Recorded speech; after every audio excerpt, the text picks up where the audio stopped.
Here's your shrimp. Thank you. Can I get you some oyster crackers? No. Tabasco sauce? No. Fluff your pillow?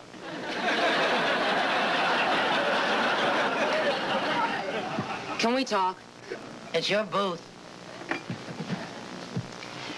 Mrs. Griffin, I'm not a meddler. What's happening here is strictly between you and Steve.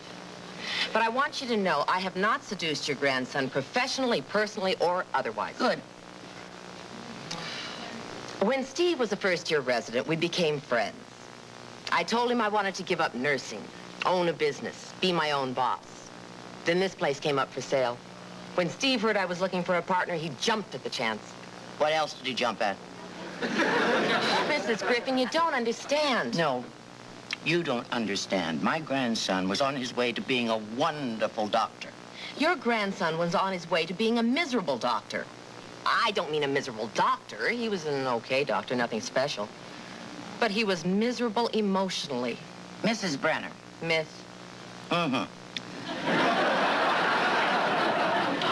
My family has always held the very highest standards. My grandson is supposed to be a doctor, not a bar owner.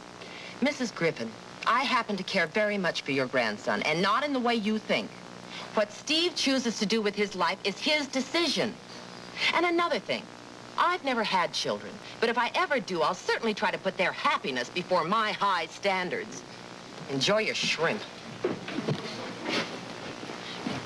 How did it go? I warmed her up for you. Go get her.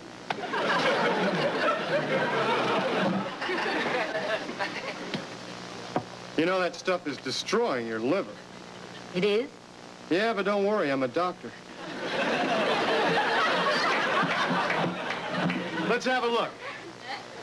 Stick out your tongue and say, "Ah, Russell." How's the shrimp cocktail, Grandma? Unfit for human consumption.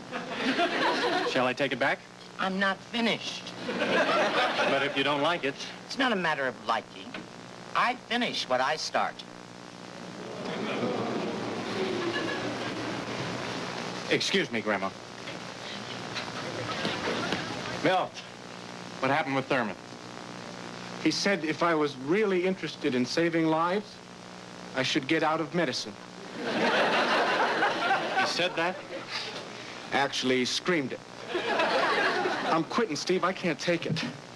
I'll go to work for my father. Oh, good thinking, Milt.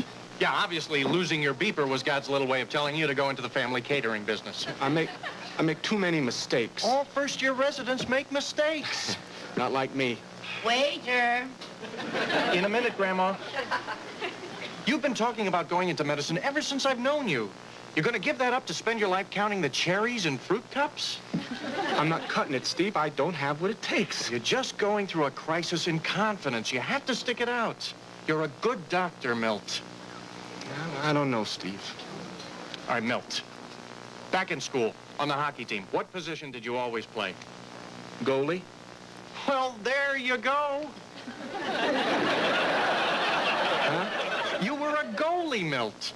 And your only job was to protect that goal. And now that goal is your career. Protect it. How? Thurman's always in my face. You have to forget about Thurman, Milt. Waiter. In a minute.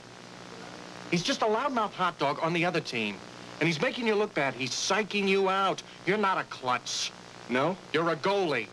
And if you don't stop fumbling around and feeling sorry for yourself, I am personally going to come out onto the ice and kick your butt. You got that? Yeah.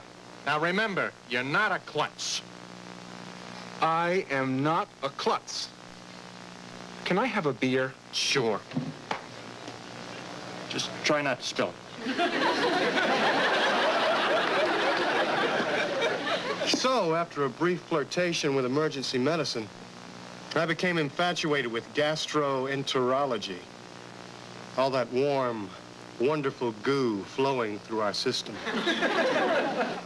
Can I, buy you a bowl of chili?